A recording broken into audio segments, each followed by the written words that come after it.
Well, there is a universally hated phrase spoken by every parent to every teenager, and that is the phrase, "I remember when I was fill in the blank." Whether that is a grade that you put in there or whether that is an age that you put in there, it is one of the most hated phrases that every teenager gets to hear from their parents. Unfortunately, my own kids have had to hear that phrase come from my mouth. And the reason they hate that phrase is because the world that they are growing up in is vastly different than the world that I grew up in.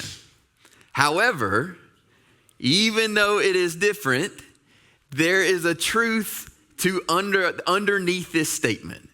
A truth that there are some things that while the manifestation of that thing may be different, the underlying issue that we're talking about hasn't changed. That the situation may look different, but the thing that's causing the turmoil within the life of a teenager isn't that different whether you grew up in the 1860s or whether you grew up in the 2020s. That there are some continuity between these two things.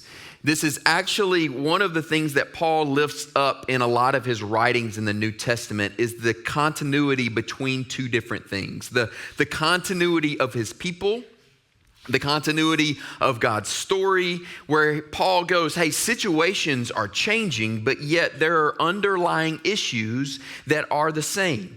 When we get to 1 Corinthians chapter 10, verses 1 through 13, if you want to go ahead and flip there, you can. Paul is doing this very thing. What he's doing is he is lifting up the Old Testament in two particular ways. One of the ways is he's using it to show the continuity of God's plan for his people. He's going, what they walked through in the Old Testament is very similar to what you yourself are walking through now, church in Corinthians. We could even go so far to say, he's going, hey, what the people of God walked through in the Old Testament, it is very similar to what the church of America is walking through today. There's a continuity to his people and what they find themselves in. But he also uses it as an example for Christ followers. So there's two purposes of Paul's address here to the believers in Corinthians in the 10th chapter, in which he lifts up this situation. So let's read 1 Corinthians chapter 10, verses 1 through 13. Paul says, "For I want you to know, brothers, that our fathers were all under the cloud, and all passed through the sea. And all were baptized into Moses in the cloud and in the sea. And all ate the same spiritual food, and all drank the same spiritual drink. For they drank from the spiritual rock that followed them, and the rock was Christ. Nevertheless, with most of them, God was not pleased, for they were overthrown in the wilderness. Now, these things took place as examples for us, that we might not desire evil as they did. Do not be idolaters, as some of them were, as it is written, the people sat down to eat and drink and rose up to play. We must not indulge in sexual immorality, as some of them did, and 23,000 fell in a single day. We must not put Christ to the test, as some of them did and were destroyed by serpents. nor grumble as some of them did and were destroyed by the destroyer. Now these things happened to them as an example, but they were written down for our instruction, on whom the end of the ages has come. Therefore, let anyone who thinks that he stands take heed lest he fall. No temptation has overtaken you that is not common to man. God is faithful, and he will not let you be tempted beyond your ability, but with the temptation, he will also provide the way of escape that you may be able to endure it. So first, Paul uses the situations and he uses the images of the Old Testament to highlight the continuity of God's people and their story.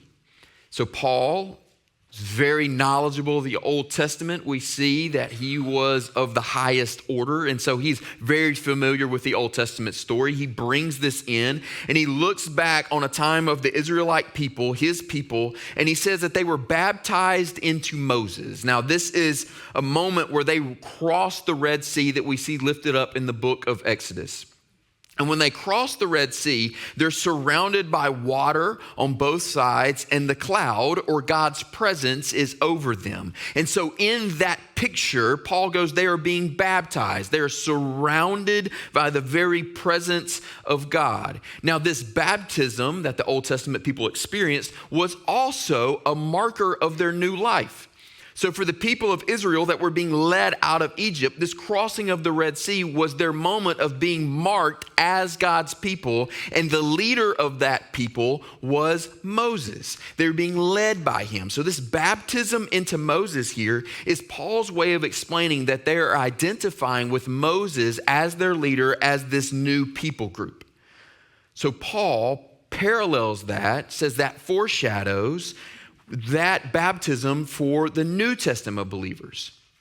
So for the people of God in the New Testament, after the life of Jesus, there is baptism is also the marker of new life. We are baptized into Christ. The presence of God is surrounding us, comes and dwells inside of us. We are baptized into him, and our leader is the leader whose name is Jesus, and we are the people group who is following after the greater Moses. Hebrews, if you go and read this, the letter to the Hebrews lifts this up as well. Moses was a type, someone who pointed to who Jesus was and what he was going to accomplish. And so here, Paul is once again lifting that up, and he's going for the New Testament believers. They have been baptized into God's presence. They are now a new people group. But then he also lifts up in this passage right at the beginning that the Israelites ate from the bread of heaven, which is a reference to manna that God provided, the bread that God provided for the Israelites, and also heavenly water, which is reference to water that flowed from a rock that Moses struck for the people to have water in the midst of the desert. So for his people in the Old Testament, God provided food and water for them to be able to be sustained in the midst of the wilderness. Now, that is also foreshadowing something that comes to greater reality within the New Testament. In the New Testament, God's people are now sustained by the blood and the body of Christ. If you notice, the language within the first 5 verses is very similar to the language that we use when we talk about communion. So for the continuity that Paul is lifting up, here it is that God's people have always been delivered into new life and sustained in that new life by God's grace. The grace that saves us is the grace that sustains us. It doesn't change. That grace that brings us out of slavery, that delivers us into new life, it is the same grace. So Paul, after he's built this continuity between God's people of the Old Testament and the New Testament, that means that the things that the people of God are navigating, they've navigated before. This is why he lifts this up, is because he wants them to go, hey, the story, the people of God has not changed. So therefore, there are some things that we need to pay attention to, that we need to learn from the people of the Old Testament, from God's people in the Old Testament. This is why in verses 6 and 11, he says that the Old Testament people of God are examples for us, for our instruction. So Paul is seeing similarities between what the Corinthians are walking through, what the Israelites walk through, and he's going, I don't want you, Corinthians, I don't want you, Hernandoans, to make the same mistakes. I don't even know what the plural of people, the people of Hernando would be, but they're Hernandoans. I don't want you to make the same mistakes that the people that of God did in the Old Testament. So before we look at these similarities that Paul is lifting up and the warnings that Paul gives, let us also realize that this in and of itself, this is a grace of God for us. That when we have the ability to learn from others who have gone before us, that is in and of itself a gift of God's grace to us. Because what Paul is doing is he is lifting up, hey, you need to be vigilant because this could happen to you. But then also, I want you to know that you have hope for your story to be different. So it is this instance is even a grace, is flowing out of the grace of God towards us. Now, the sins that the people of God in the Old Testament committed were all centered around them wanting to be God instead of living as God being God. So all of the sins of the people of God are because they centered their desire to be God instead of living as God being God. Now, let me explain what I mean here. Sin is not simply doing bad things or missing the mark. Listen to how German theologian Wolfhart Pannenberg, yes, Wolfhart, this is this guy's name, makes my name seem very lame. Wolfhart Pannenberg, this is how he defines sin. He says, sin is the autonomy of the will that puts the self in the center and uses everything else as a means to the self as an end. So if we were to put that in common language, we put ourselves in the center of our universe, and then we use everything to make sure we lift up ourselves at the center of the universe. We, just like the Old Testament people of God, struggle to not make ourselves God instead of living with Him being God. And so sin begins with this misplaced craving, the craving that says we should be at the center of our universe instead of God. And then that misplaced craving leads to these 4 sins that Paul lifts up. Now, this is not an exhaustive list. He is talking to the Corinthians because he has seen things that he's going, you need to see these things. I'm going to lift these 4 things up. But he's going, all of the sin comes from this misplaced craving to be at the center of the universe. And so the first craving that they have, this misplaced craving, is in verse 7, and it's a reference to, he calls out idolatry. Now, this is a recollection of what takes place in Exodus chapter 32 with the golden calf worship. So just to catch you up on that story, we have the Israelites, they're brought out. God calls Moses, their leader, up. He's going to give them the 10 commandments and the law. While he is gone, they convince Aaron to take all of the gold they have, to fashion it into a cow. And this is where they rose up and they to play. This is the reference that we see here is from Exodus chapter 32 in the golden calf incident. Now remember, Paul is using this incident and he's using the rest of these incidents, the following 3 incidents, to be able to lift up as examples that we are to watch out for. Now, we may be thinking this morning, like, I don't really identify with the golden calf story because we don't feel drawn to worship a statue. However, we must remember that the people of God decided to worship this calf when Moses was receiving God's law on Mount Sinai.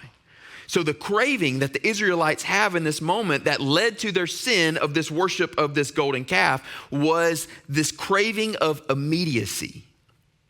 Immediacy. God was not working as fast as they would have liked. So they created an image that would bring them what they wanted when they wanted it. So Paul's warning here is that the people of God must be vigilant about trying to achieve their desires through the wrong means. That every single human, Old Testament people, New Testament people, the people that are going to come into the future, all people have this desire for four things. We have a desire for security, we have a desire for purpose, we have a desire for acceptance, and we have a desire for identity. It doesn't matter where you were born or when you were born, you have these four desires within you. The danger is that if we do not feel that God is providing for one of these things fast enough, we will devise our own routes to get there. So if we want security and then we've convinced ourselves that the way to security is money, then we will get after money by any means necessary. Idol worship. If we think that purpose is based on what we do, we will give our lives over to a career or over to a passion because we want to be known for something, that we have a purpose. Idol worship.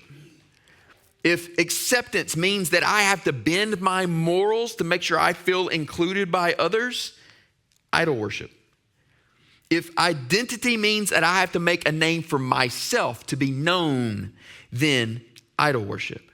So these aren't literal statues here, but they do look like calves to God. And so God's people must be vigilant that there are desires within us to get what only God can provide, but we will try to chase after those things through other avenues that are not God ordained. This is idolatry. It's not just the bowing down before a statue before us. It is I'm going to get what only God can provide through failed means. This is what I'm going to chase after. But the second incident that Paul lifts up from Israel's history is one of sexual immorality of God's people in Numbers chapter 25. If you want to know exactly the explicit nature of that, you can go back to Numbers 25. But essentially, Israel goes, I don't want to have spouses from Israel. I want spouses from all of the other countries as well. They're not content with what God has given them. So this incident centers around this misplaced craving of pleasure. So if I am at the center of my own world, then I can do what I need to do to make me feel good. So that means I can do whatever I want to do to feel good. I can use whatever I want to use to make myself feel good. I can look at whatever I want to look at because that makes me feel good. Whatever I need to do to make sure that I feel like I'm in a place of pleasure, then I'm going to do that because I am worshiping myself as God. So Paul's words here of vigilance is that we must be vigilant against the belief that life is only about experiencing the most pleasure. Now, one of the reasons that we struggle these generations, and I'm talking these multiple here from the youngest to the oldest, the reason we struggle to sit in silence is because of the thoughts that begin to enter into our minds. And not all of those thoughts are kind thoughts. And so what we will do, we will just distract ourselves into oblivion by staying busy or staying entertained. Either way, we're going to try to seek after pleasure to not sit with our own thoughts because that is too scary for us to do. Studies also show that the reason we struggle to turn away from our phones is because of the endorphin hit we get right before we scroll to the next post. Now, think about this. Jonathan Haidt talks about this in his book, Anxious Generation. The greatest amount of endorphin hit that you receive is right before, not the photo that you see or the video that you see. It's the anticipation that the video or the photo that you're about to see is greater than the one that you just saw. That's when the greatest release of endorphins happen within our lives. So that means this explains why when your kid comes up to you and interrupts your social media scroll is you pop off to them is because your body is getting excited because it's about to release endorphins and all of a sudden that's shut off and you revert back to a 3-year-old who gets upset because somebody took their toy away from them. This is why we pop off, is because what we are doing in that moment is we're going, this is the release of pleasure in my body, in the system of my body. This is the release of pleasure, and all of a sudden it's taken away from me, and I don't like that. That is an interruption to what I am chasing after. So these pleasures that we're talking about here don't have to just be sex-based pleasure. Now, Paul lifts this up because that is a very real temptation for us, but that is not the only source of pleasure that we must be aware of within our lives. So God's people must be vigilant to the desire of pleasure in which we try to satisfy this through the wrong channels. Now, the last two incidents that Paul lifts up are from Numbers 21 and Numbers 16. Now, we're going to combine those together this morning because they both have to do with incidents in which the Israelites are complaining.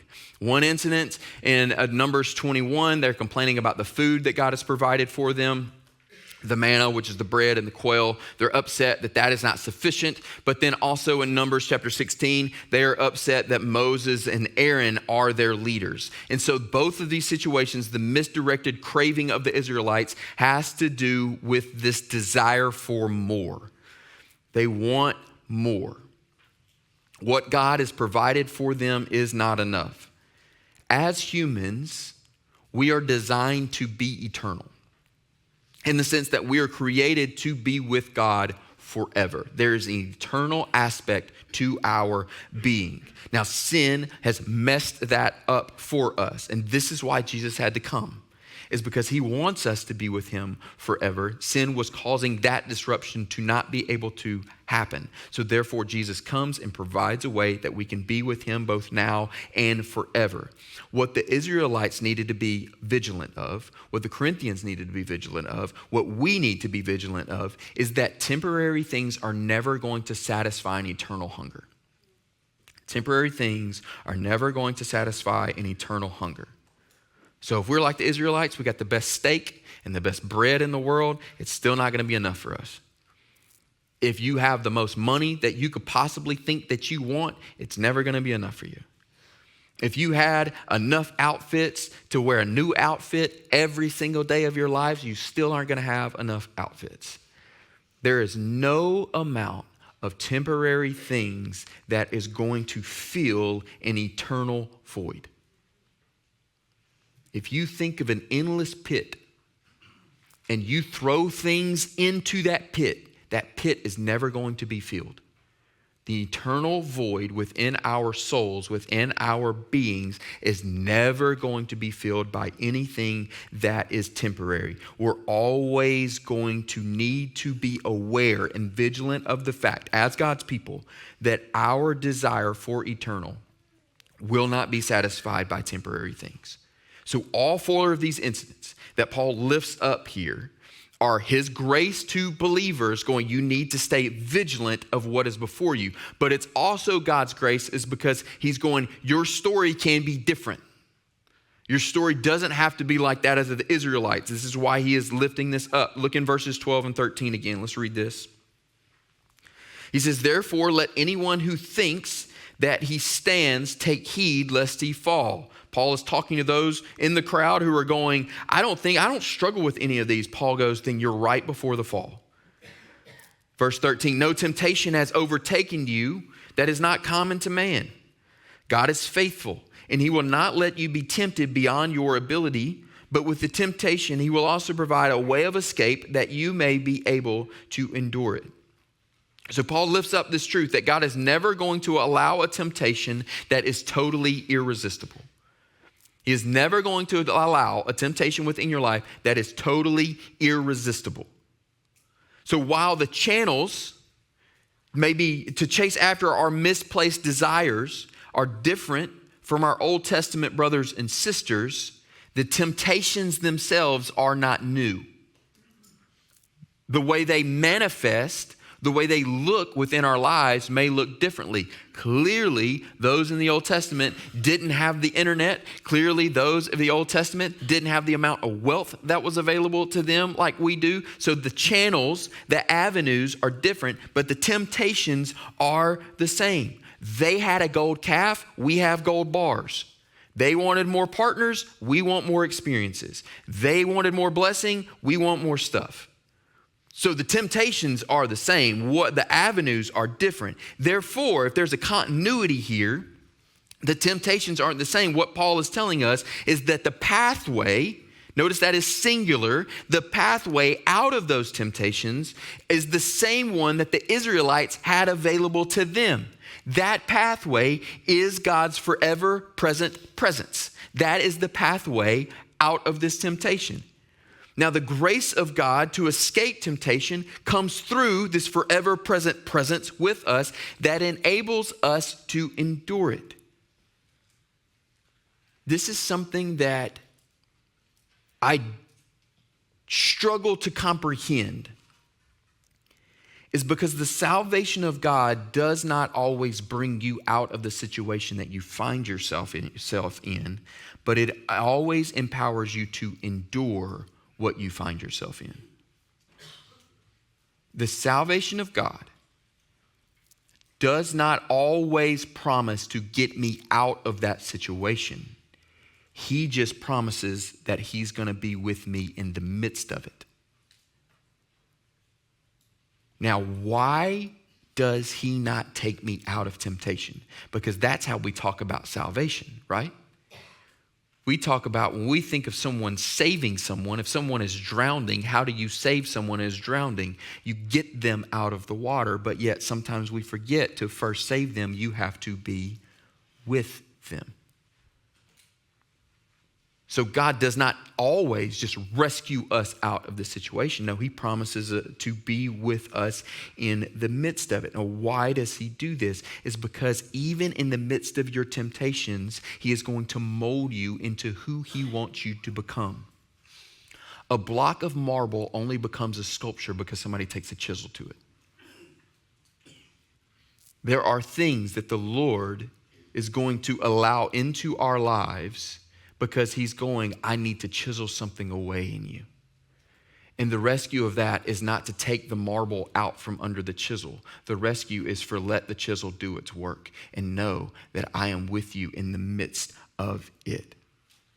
So he will not always take us out of that temptation that we find ourselves in, but he promises that he is going to be present with us in it.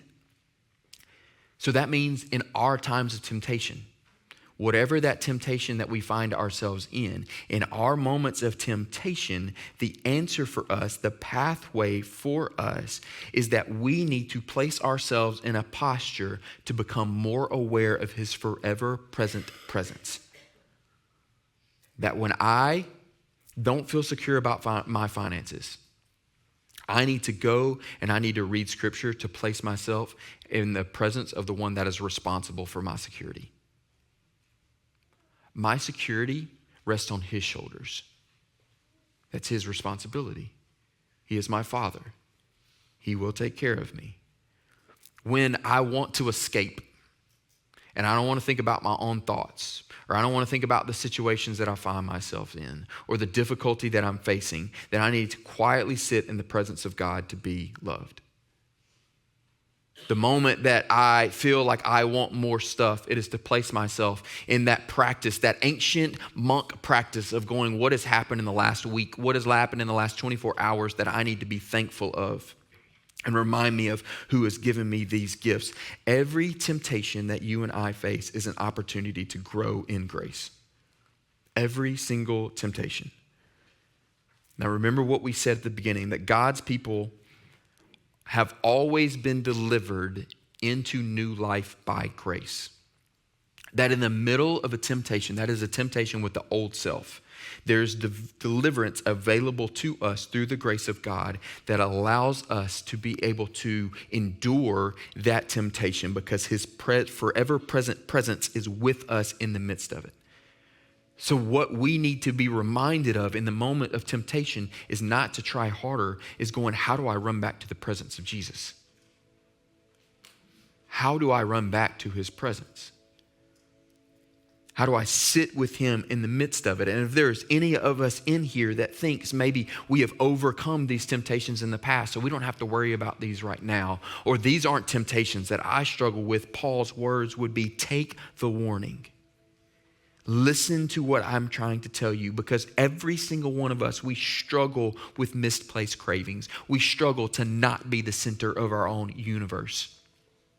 And Paul goes, the only way that you can remind yourself that you are not the center of your own universe is you have to go back to the presence of the one who is at the center of the universe.